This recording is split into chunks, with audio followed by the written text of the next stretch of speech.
Oh, I got a weird story here, and it's a little long. I'm going to try and just give you some cliff notes on it, because otherwise I'll go bananas here. A medical mystery grows as the U.S. consulate workers in China fall ill.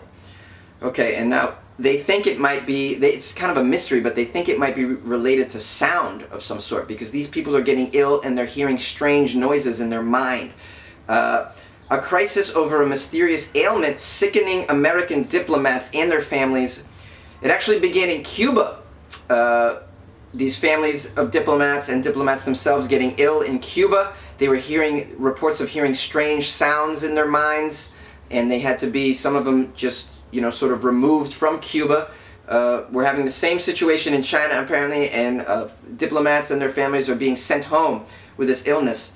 The State Department evacuated 2 more Americans who fell ill in China after hearing strange noises just this past week. This is crazy. Many other employees at the American Consulate in the southern Chinese city of Guangzhou and their families are also being tested by a State Department medical team that has been flown in to deal with this crisis. It is unclear how many of them are exhibiting symptoms, but officials expect more American personnel to be evacuated. This is unbelievable. Now, there's a conspiracy involved here, which is kind of interesting. For months, American officials have been worried that their diplomats have been subjected to targeted attacks involving strange sounds, leading to symptoms similar to those, quote, following concussion or minor traumatic brain injury, the State Department says. Wow, crazy. The new illnesses in China come just weeks after American officials reported finding their first case in Guangzhou, where a consulate employee got sick after reporting these creepy, disturbing noises.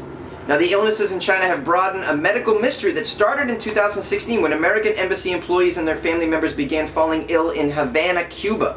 In all, 24 of them were stricken with headaches, nausea, hearing loss, cognitive issues, and other symptoms after saying they heard odd sounds. Wow, this is nuts! Oh man, the issue actually roiled relations with Cuba, which immediately fell under suspicion and led the United States to expel Cuban diplomats. And they're doing the same thing in China, and they're saying that this could lead to sort of tense relations with China.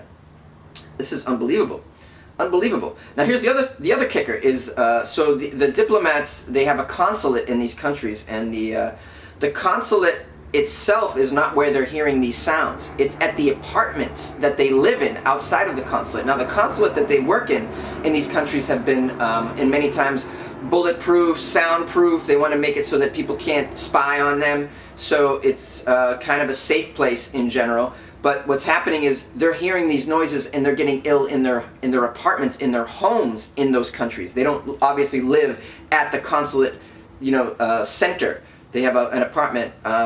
This is really weird, man.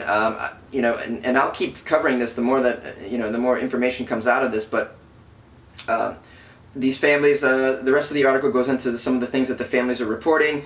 Blah blah blah. He said he lived. This guy talks about living in an apartment tower that had to be evacuated. Over the past year, he and his wife had experienced physical symptoms including headaches, sleeplessness, and nausea. And on a few occasions, they heard odd noises, though they did not put it all together until the recent disclosures last month when other people started coming forward, and the evacuations on a small level are going to begin. In all in Cuba, 25% of them were evacuated with these health problems, which is enough to raise eyebrows, I think. Now, noise can actually get you ill. Like, noise can have physical effects on you, and I know, at least from what I've heard, either in World War I or World War II, I heard, I believe it was the Germans were experimenting with using sound as a weapon. These low frequency sounds can rumble the earth and kind of cause earthquake sort of effects, from what I understand, and can even shake your organs to like and just screw you up inside, and not to mention headaches and this kind of thing. I had an experience recently where during band practice, I got really nauseous. I experienced, how the hell do you say that word? I got nauseous? No, I'm gonna just say it like this. During band practice, I experienced nausea, and I know what it was from. It was because of it was so loud in there that I just had a physical reaction to it. It was way too loud. The guitar player was way too loud, and I got physically ill over it and had to go outside and get fresh air. And I could just feel it. Like sound can do that to you. So what the conspiracy theorists are probably going to say is that, oh yeah, the people in China are targeting our diplomats, and they're sending low frequency sound waves at their apartment window, woo woo woo, and causing them to be ill so that they'll leave. I mean, I don't know if that's the kind of stuff that's happening. That's really, in my opinion, that's we can't really jump to that conclusion right now. We have to go, we have to use Occam's razor, all right, which means hypotheses should not be multiplied unless necessary. So you start with, in other words, keep it simple, stupid. So I would say keep it simple now. Don't jump to these crazy conspiracy theory conclusions. But it is, it is a weird story and something I think worth covering and keeping an eye on. Pretty crazy. All right, Jonesy.